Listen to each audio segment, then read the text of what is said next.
Welcome, everyone. We're about to get started. We are offering interpretation in Spanish and American Sign Language.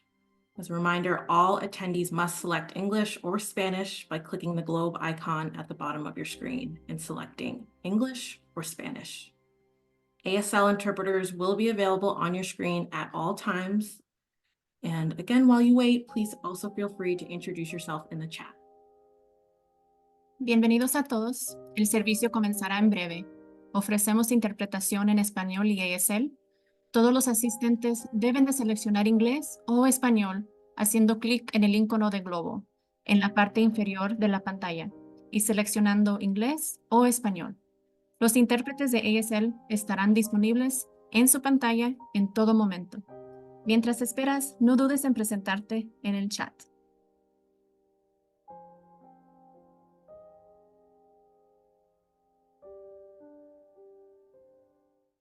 Hello, everyone. Welcome.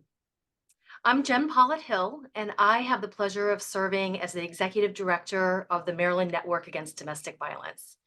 Thank you for joining us today at our annual memorial service. We are so glad you are here with us. Before we get started, we want to make sure that everyone who has joined can participate and show up in a way that feels good to you. So please bear with me as I go through a few logistics before we get started. We have interpretation during this event offered both in Spanish and American Sign Language. In order to hear the service, all participants have to select either English or Spanish by clicking the globe icon that's at the bottom of your screen. ASL interpreters will be available on screen at all times.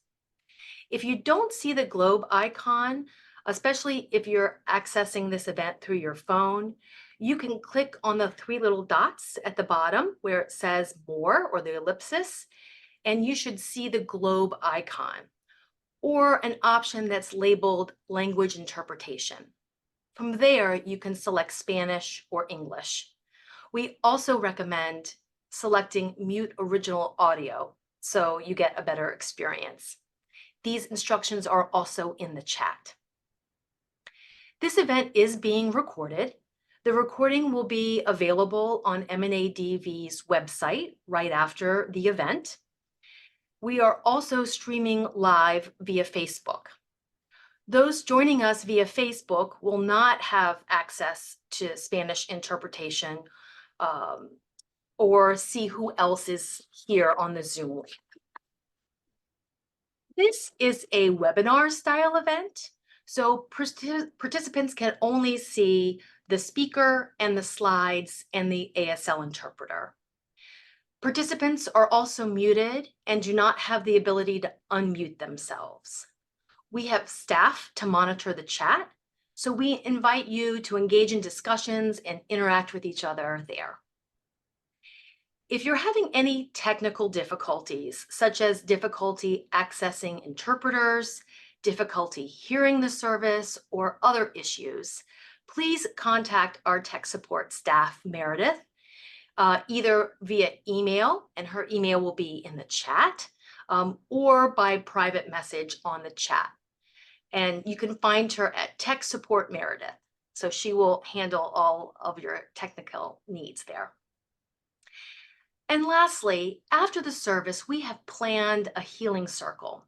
It will begin right after the service has concluded. The healing circle serves as a space to collectively grieve and process in a more intimate setting where we can interact with each other on screen and outside of chat. Family members, survivors, community members are all invited to join. The healing circle will not be recorded and will not be streamed via Facebook. Towards the end of the service, MNADV staff will prompt participants who want to continue in the healing circle to let us know so that we can bring you into that new space once this service has concluded. Now that we've addressed some of those logistical needs, I want to thank you again for joining this important gathering.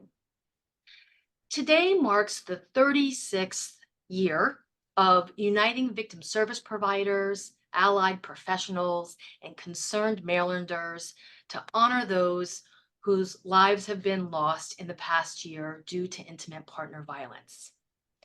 We stand with their loved ones, acknowledging the profound impact of those losses. Our gratitude extends to Maryland state senators, delegates, service providers, and community members who aided in verifying these deaths. While intimate partner violence-related deaths in 2023 have declined, which is great news, we acknowledge that one death is one death too many. We reject this as the norm, and we persist in our commitment to prevent future losses. We also hold in our hearts those whose names are unknown, those who are missing, or not yet identified as victims. As we commemorate these lives, we offer solidarity and hope, emphasizing that none of us are alone.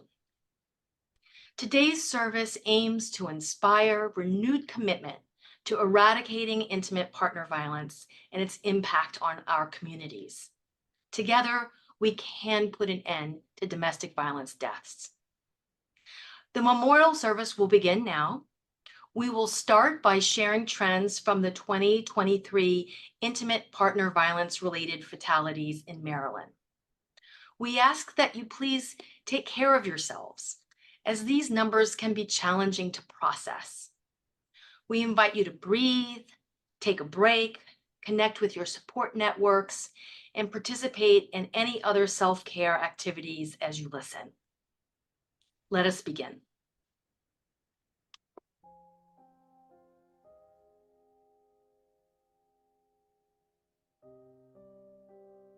I'm Fiona Oliphant, and I am the Maryland Network Against Domestic Violence Board President. Today, as we gather for this memorial service, our purpose is to pay tribute to the lives lost to intimate partner violence in calendar year 2023. Although we observed a decrease in fatalities compared to previous 3 years, there were still 38 Marylanders who lost their lives due to intimate partner violence. Among these 38 fatalities, 19 were victims in abusive relationships, 7 were abusive partners, and 11 were bystanders, including 3 minors. Additionally, 1 person lost their life in a domestic violence situation where legal determinations regarding the dynamics are ongoing. The age range of victims varied significantly, with the youngest being a 2-year-old, the oldest 81. This underscores the indiscriminate nature of IPV homicides and its impact on individuals across the lifespan. Additionally, at least 32 children were left without one or both parents. Children caught in the midst of intimate partner violence experience trauma that can have lasting effects on their physical and emotional well-being. Efforts to address and prevent intimate partner violence must consider the diverse range of victims, including children, and evaluate the impact on families and communities. While there was a notable number of male bystanders who lost their lives, a vast majority of the intimate partner victims were women, constituting 95%. All women who died, whether intimate partners or bystanders, were killed by men. Moreover, 100% of abusive partners who died were men, and 71.4% took their own lives. While recognizing that intimate partner victimization can occur across genders, IPV homicide remains predominantly a gendered phenomenon. Intimate partner homicide is intertwined with the broader issue of gun violence in our nation, a trend consistent over the years. Unfortunately, 74% of all intimate partner victims in 2023 were killed with firearms. In Maryland, murder-suicide cases accounted for 30% of deaths in 2023, with 36% of bystanders losing their lives in these incidents. This underscores the need for enhanced research and response strategies addressing the mental health needs of abusive partners. Research highlights a strong connection between firearm use in homicides and subsequent suicides by the aggressor. National statistics illustrate that the highest risk of lethality exists for victims when they are leaving or just after they have left their abuser. Despite this, survivors and advocates often hear the question, why don't you/they just leave? Maryland's own data this year both reinforces the peril of leaving an abusive situation and clearly answers the question. Nearly 25% of all victim and bystander fatalities this year occurred while the victim was attempting to end the relationship or had taken steps to leave. Abusers ended 9 lives, 3 victims, 6 bystanders, despite the efforts of the victims to secure a safe and healthy future for themselves and their children. While domestic violence affects all races and ethnicities, significant racial disparities persist. Black women constituted nearly 76% of intimate partner victims in 2023, a stark contrast to their 16% representation in Maryland's population. This alarming statistic emphasizes that abusive partners are killing Black women at a rate nearly 5 times their proportion in our state's population. 50% of all victims were Black, illustrating that all Black people continue to be overrepresented in IPV-related homicides. Furthermore, there were 3 cases in which judges had issued domestic violence protective orders. 2 of these protective orders included firearms protections, yet in all 3 cases, the abusive partner killed the victim using a firearm. Conversely, 4 intimate partner homicide victims had a history of protective orders filed against them, illustrating how perpetrators can exploit a system intended to safeguard victims to further discredit and terrorize them. While the number of intimate partner homicides reduced this year, we must still acknowledge that intimate partner violence in general and intimate partner homicide specifically constitute significant public health issues, especially for members of the Black community. This final assertion of power and control in an abusive relationship, which paradoxically is an acknowledgement of the abuser's loss of control, happens too frequently. IPV and IPV homicide tears families apart, effectively orphans children, and changes a community forever. We strive to create a better future for our generation and those generations yet to come. We hope for a day when we will no longer hold a memorial service because Maryland is a state where all people of all identities can live free of violence. For now, however, we thank you for standing in solidarity with us this afternoon. We thank you for listening to what we have learned from these victims about preventing these tragic losses in the future. And we thank you for helping us to ensure no life lost to intimate partner violence is forgotten. Thank you.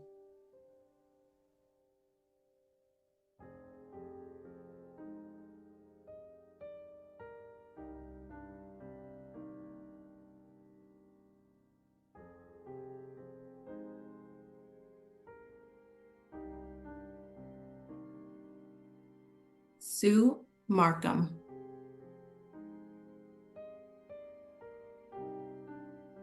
Akia Eggleston.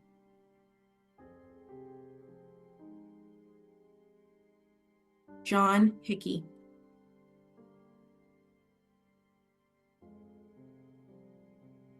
Kimberly Page.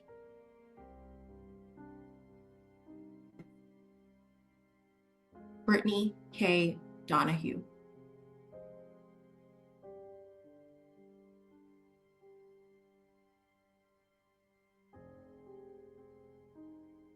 Alexandra Abbott Huff. Pratibha Y. Amarnath.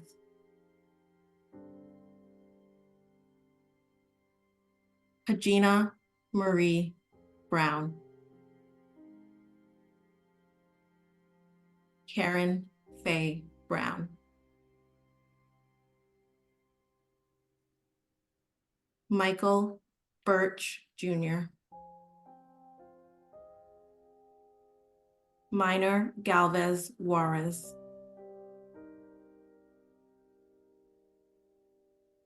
Sterling Glover Petty. Tiffany Faye Ward.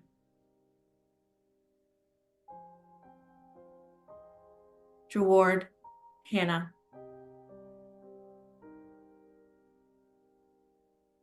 Deja Garrison.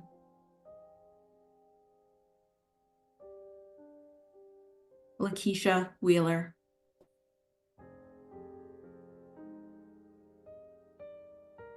Diamond Abney.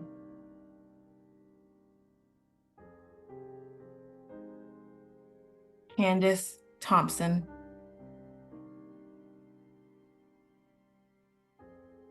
Courtney Blacksher.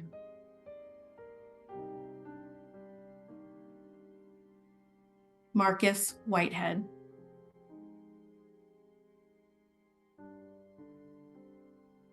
Andrew Wilkinson.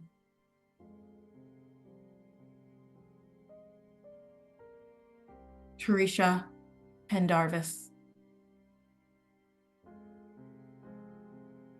Sheree Denise Gray.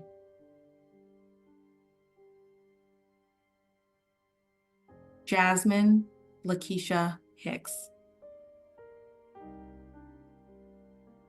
Rory Birch.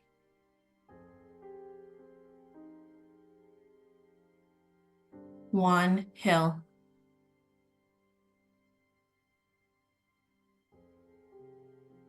Yash Hanal.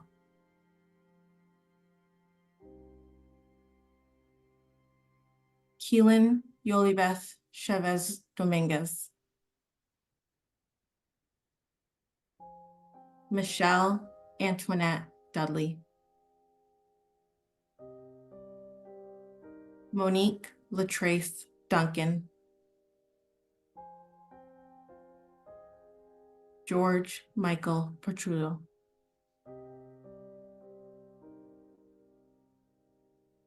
Jose Manuel Zavala Marquez. Joseph Anthony Szymanski.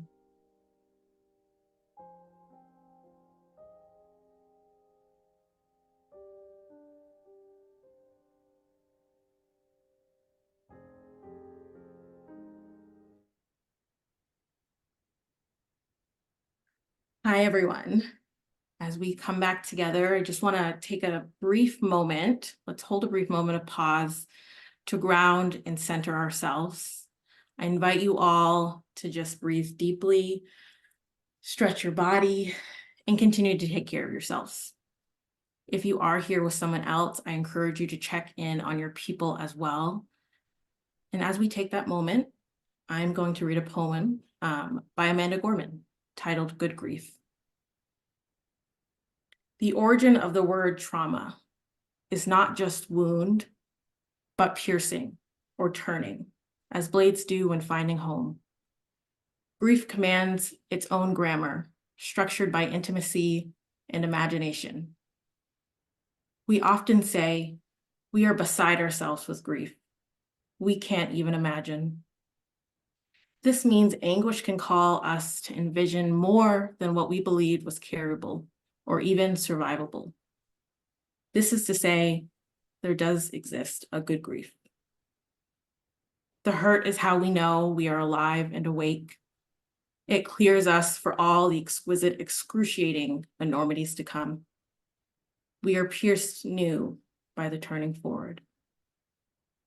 All that is grave need not be a burden, an anguish. Call it instead an anchor, grief grounding us in its sea. Despair exits us the same way it enters, turning through the mouth. Even now, conviction works strange magic on our tongues. We are built up again by what we build, find, see, say, remember, know. What we carry means we survive. It is what survives us. We have survived us. Where once we were alone, now we are beside ourselves. Where once we were barbed and brutal as blades, now we can only imagine. If Good Grief resonated with you, please feel free to share with us in the chat. I'd love to hear what you thought. So hi, everyone. My name's Whitney. I am the prevention coordinator at the network, and I want to send my deepest gratitude to you all. Thank you so much for showing up today. Every year, MNIDV identifies, tracks, and disseminates information on intimate partner homicides in Maryland. We do this throughout the year by evaluating multiple sources of information and verifying with allied community partners. Typically, our final intimate partner homicide numbers represent all intimate partner related deaths known to MNADV at the time, including intimate partners and related persons, such as new relationship partners, children, and other family members. And to really show the full scope of lives lost due to domestic violence, statistics on our trifold and our homicide prevention report also include deaths of alleged perpetrators, most of whom, after reading the data trends, we know that completed suicide after killing or attempted to kill the victims. And although the numbers fluctuate, the trends have remained consistent for years. Systems are not adequately responding to victim survivors. They're not holding people accountable for their actions. Access to guns still pose a significant threat to public safety. And finally, many of these circumstances surrounding the fatality could have been prevented and a life saved. So, as we gather today, let's not take these moments we are sharing together for granted. Let's instead use our grief and our rage to make meaningful and lasting change. So I want us all to take a second and imagine a world where safe and respectful relationships are the norm, not just between intimate partners, but friends, families, and neighbors.